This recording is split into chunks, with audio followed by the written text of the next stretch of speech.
যার অন্তরে আছে, যার মধ্যে আল্লাহর ভয় আছে, যার মধ্যে ঈমান আছে, যার মধ্যে ঈমান আছে, সেই তো হলো মুমিন। আর মুমিনের সিফত গুলো হলো, মুমিন কখনো গুনাহ কাজ করতে পারে না, মুমিন কখনো নামাজ ছাড়তে পারে না, মুমিন কখনো রমজানের রোজা ছাড়তে পারে না, তারাবি নামাজ ছাড়তে পারে না। মুমিন কখনো আল্লাহ পাকের একটা বিধানও ছাড়তে পারে না।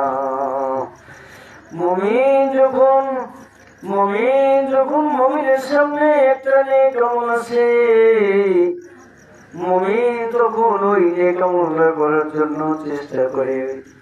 মুমিন তখন ওই নেক আমল ছাড়তে তার অন্তরে ধাক্কা লাগে, তার অন্তরে ব্যথা লাগে। সামনে রমজান মাস, এই রমজানের মধ্যে রমজানের যে আমলগুলো আছে, প্রত্যেকটা মুমিনের জন্য, প্রত্যেকটা মুমিন ও মুসলমানের জন্য গুণ হইল রমজানের রোজাগুলো রাখা, দিনে রোজা রাখা, রাতের বেলায় তারাবি নামাজ পড়া। রমজানের একটা রোজার কত গুরুত্ব, কত ফজিলত। রমজানের একটা রোজা কোনো ব্যক্তি যদি ইচ্ছাপূর্বক ভাবে ছেড়ে দেয়, তামাম দুনিয়া 70 বছর জিন্দেগি মিলে যদি একটা রোজার প্রতিদান দিতে চায়, তাও রমজানের একটা রোজার সমকক্ষ হবে না। রমজানের মধ্যে কোনো ব্যক্তি যদি একটা নফল আদায় করে, আল্লাহর পয়গম্বর বলেন, ওই ব্যক্তি যেন রমজানের বাইরে একটা ফরজ আদায় করিল। আর যে ব্যক্তি রমজানের মধ্যে একটা ফরজ আদায় করিল, আল্লাহর পয়গম্বর বলেন, ওই ব্যক্তি যেন রমজানের বাইরে 70টা ফরজ আদায় করিল। আর রমজানের রোজার গুরুত্ব কত বেশি, রমজানের রোজার গুরুত্ব এত বেশি, কোন ব্যক্তি যদি রমজানের রোজা ছেড়ে দিল, সে যেন ইসলামের একটা স্তম্ভ ছেড়ে দিল। আর যে ব্যক্তি ইসলামের একটা স্তম্ভ ছেড়ে দিল, তার ঈমান চলে গেল। আর এরকম অবস্থায় যদি কোন ব্যক্তি বেঈমান অবস্থায় মৃত্যুবরণ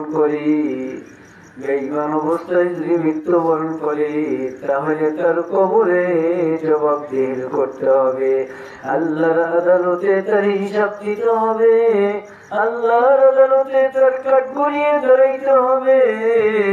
আল্লাহর আদালতে যেদিন হিসাবের সম্মুখীন হইয়া দাঁড়াইতে হবে।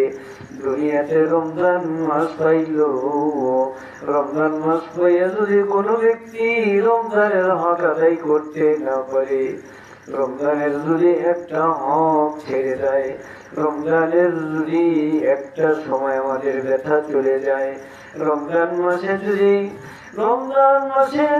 গুরুত্ব এত বেশি, রমজান মাসে যা খাবে যা বলবে বেগৈরে হিসাব, তার কোনো হিসাব নাই। রমজান মাসে যদি এত গুরুত্ব হয়ে থাকে, তাহলে রমজানের ভিতরে কোনো ব্যক্তি রোজা না রাখিয়ে যদি দিনের বেলায় খানা খায়, আল্লাহ পাক তাকে ওই পরিমাণ শাস্তি প্রদান করিবে।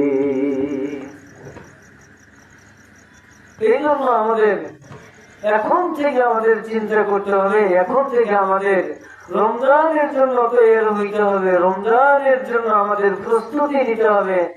আমরা তো নফল রোজার জন্য, নফল নামাজের জন্য, বিশেষ করে মা বোনেরা নফল নামাজের জন্য, নফল রোজার জন্য অনেক অগ্রগামী, কিন্তু আমাদের থেকে হাজারো রোজা হাজারো মাস চলে যাইতেছে রমজান মাসে, সুস্থ ভালো ভালো মোটা তাজা মানুষ রমজান মাসে রোজা রাখে না। আছে না এরকম যে রমজান মাস এত গুরুত্ব মাস, এত দামি মাস, এই দামি মাস পাইয়া কিন্তু আমরা রমজান মাস আইডি আমাদের গ্যাস্ট্রিক আলসার কত কত কিছু আমাদের তৈরি হয়ে যায়। কিন্তু হাসরের ময়দানে যেদিন আল্লাহর কাছে আমার আল্লাহর আদালতে আমার কাঠ গড়িয়ে দাঁড়াইতে হবে, ওই দিন আমার কোনো কৈফিয়ত কুলাইব না, ওই দিন আমার কোনো জবাবদারি কুলাইব না, ওই দিন আমি নিজেই আনাফসি করে আমার কোনো কিনারা থাকবে না।